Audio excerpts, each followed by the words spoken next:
अब इसके अंदर घुसेंगे और जानेंगे कैसे एक्सपोजर सही लेते हैं। एक्सपोजर अगर आप देखो तो सिर्फ 3 चीजों पे डिपेंड होता है। 3 चीजें एक्सपोजर बनाती हैं।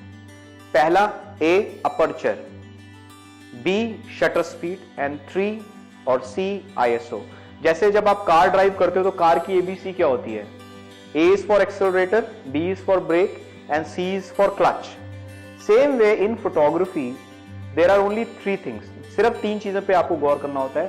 पहली चीज होती है ए फॉर अपर्चर, जिसे एफ स्टॉप बोलते हैं। दूसरी चीज होती है शटर स्पीड और तीसरी चीज होती है आईएसओ। अब मैं इसको एक एक करके आपको बताऊंगा ताकि आपको अच्छे से समझ आ सके कि ये क्या होता है। सो अभी यहाँ पे हम लोग निकॉन D5200 कैमरा यूज कर रहे हैं। अब इसमें ये देखते हैं कि अपर्चर क्या होता है और कैसे चेंज होता है। पहली चीज, अपर्चर क्या होता है? अपर्चर का मतलब होता है आपके लेंस में एक छेद होता है जिसके थ्रू आप लाइट कंट्रोल करते हो। ये कुछ ऐसा होता है, मैं आपको दिखा देता हूं। ये आपने लेंस निकाला, यहां पे एक हल्की सी पिन है। इस पिन को अगर आप चेंज करोगे तो देखो आप देख रहे हो, इसमें से आप लाइट चेंज कर पा रहे हो। This is called aperture. ये आपके लेंस पे होता है। अब इसको हम लगाएंगे,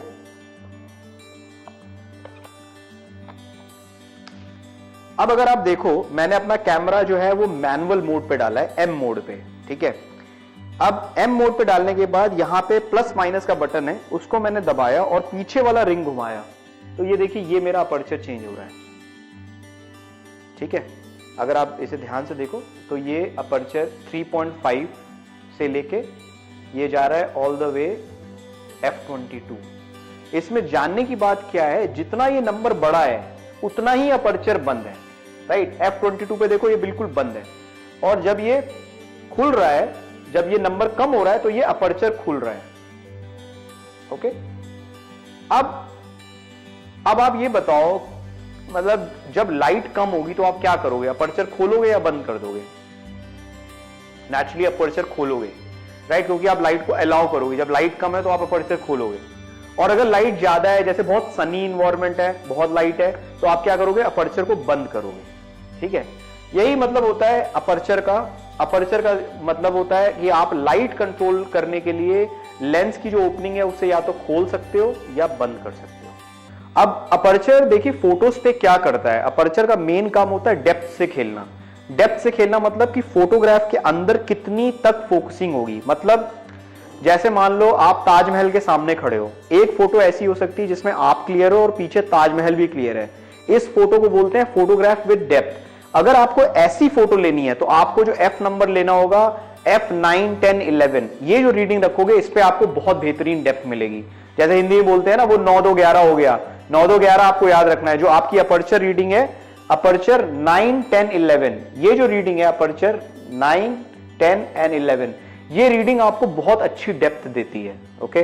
तो ये आपको हेल्प करेगा। जैसे ग्रुप शॉट लेना है, मतलब आप मान लो वेडिंग में शूट कर रहे हो और वहां पे काफी लोग आके खड़े हो गए, मतलब मान लो 10-15 लोगों की गैदरिंग खड़ी हो गई ऐसा ग्रुप बना के, और आपको क्लिक करना है तो आपको अपर्चर बंद करना पड़ेगा, तभी आप देखोगे सब पे क्लैरिटी आएगी, सब लोग क्लियर आएंगे। सो एक अपर्चर का काम है डेप्थ, मतलब कितने लोग पे क्लैरिटी रहेगी, कितनी अंदर तक जो फोटोग्राफ है वो फोकस में रहेगी।